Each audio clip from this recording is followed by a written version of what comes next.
Hello అండి, నమస్తే. Welcome to Shanvi diaries. So first time అయితే నా ఛానల్ని చూస్తుంటే సబ్స్క్రైబ్ చేసుకోండి. సో ఇవాళ అయితే నేనైతే స్వర్ణగిరి టెంపుల్కి వచ్చేసాను. సో ఆల్రెడీ మీరు తమిళలో చూసే ఉంటారు. సో స్వర్ణగిరి టెంపుల్కి అయితే మేము ఈరోజు వచ్చేసామన్నమాట.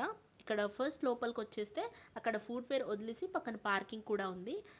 కింద నుంచి అయితే టెంపుల్ ఇలా కనిపిస్తుంది అనమాట. మనకి ఓవర్వ్యూ అయితే చాలా చాలా బాగుంది. అండ్ ఇంకా ఆ రోజు క్లైమేట్ కూడా చాలా బాగుండే మేము వెళ్ళినప్పుడు. లోపలికి వెళ్ళే ముందైతే మనకి ఇక్కడ ఫస్ట్ ఎంట్రన్స్లో శ్రీవారి పాదాలు అయితే ఉంటాయన్నమాట.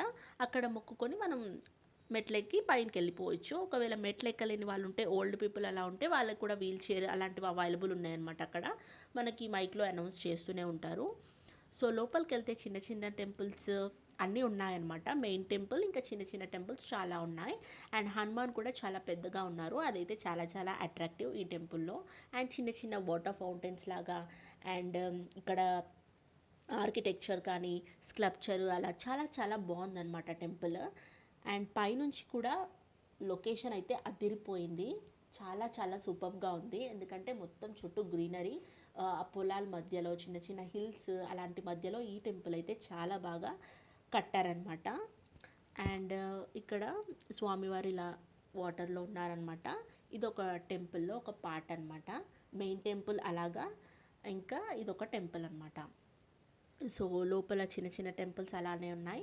సో ఇక్కడ వరకు అయితే మనము కెమెరా, ఫోన్స్ అవన్నీ తీసుకెళ్ళొచ్చు. కానీ మెయిన్ టెంపుల్కి మాత్రం అవైలబుల్ లేదనమాట. ఇందాక చూసారు కదా బయట ఓవర్వ్యూ. సో అక్కడ ఒక హిల్ లాగా కనిపించింది కదా మీకు, అదైతే భువనగిరి ఫోర్ట్ అనమాట. సో అది కూడా విజిట్ చేయాల్సిన ప్లేసే. సో ఇక్కడైతే దీపావళి ముట్టియచ్చు అనమాట. అదే మనం కార్తీక మాసంలో ముట్టిస్తాం కదా 365 అలా. సో ఇలా అక్కడ కూడా అమ్ముతున్నారనమాట. సో అక్కడ మనం కొనుక్కొని ఇక్కడ ముట్టిస్తే మంచిదని అక్కడ చెప్తున్నారు. సో ఇక్కడైతే ఇలాంటి టెంపుల్స్ ఒక చాలానే ఉన్నాయి చిన్న చిన్నగా. ఇక్కడైతే ముడుపులు అయితే కడుతున్నారు. అండ్ ఇక్కడ ఒక పెద్ద గంట కూడా ఉంది. సో మనకైతే దర్శనము ఫ్రీగా ఉంది. అండ్ టికెట్స్ కూడా ఉన్నాయన్నమాట కొంచెం త్వరగా వెళ్ళడానికి. సో ఇదైతే ఒకటి ఉందన్నమాట. ఇక్కడ గరుడ వాహనం అది. అండ్ ఇక్కడ ఆవులు ఇలా చాలా రియలిస్టిక్గా కనిపిస్తున్నాయి అవి కూడా. లోపలైతే చాలా చాలా బాగుందండి ఆర్కిటెక్చర్. అండ్ ఇంకా కన్స్ట్రక్ట్ అవుతుంది టెంపుల్. ఇప్పటికే చాలా స్పేషియస్గా ఉంది. ఇంకా మొత్తం కట్టేస్తే ఇంకా ఇంకా చాలా బాగుంటుంది.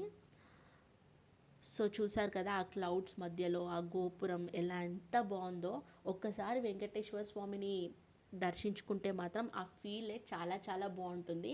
సో మనం ఊరికే తిరుపతి అలా వెళ్ళలేం కాబట్టి, సో ఇలా మన తెలంగాణలో కూడా ఒక మంచి వెంకటేశ్వర స్వామి అయితే మనకి దర్శనమిస్తారు. సో ఇక్కడ ఇలా చిన్న చిన్న చెట్లు అవన్నీ చాలా ఉన్నాయన్నమాట. ఇదైతే హైలైట్ అనే చెప్పొచ్చు. ఇక్కడ చాలామంది పిక్స్ దిగుతున్నారనమాట. అక్కడ వెంకటేశ్వర స్వామి ఐడల్ ఉంది కదా అదనమాట. సో అయిపోయిన తర్వాత మేమైతే అన్నప్రసాదం ఇక్కడ ఉందన్నమాట. సో ఆ రోజైతే అన్నం పప్పు ఇదైతే తిన్నాం మేము. అక్కడ అన్నప్రసాదం కూడా అవైలబుల్ ఉంది. అండ్ చిన్నపిల్లలకి కూడా రిమోట్ కార్స్ అలాంటివి అవైలబుల్ ఉన్నావన్నమాట ఇక్కడ. సో వ్లాగ్ అయితే ఎండింగ్కి వచ్చేసింది. సో మరిన్ని వ్లాగ్స్ కోసం నా ఛానల్ అయితే సబ్స్క్రైబ్ చేసుకోండి. Thank you.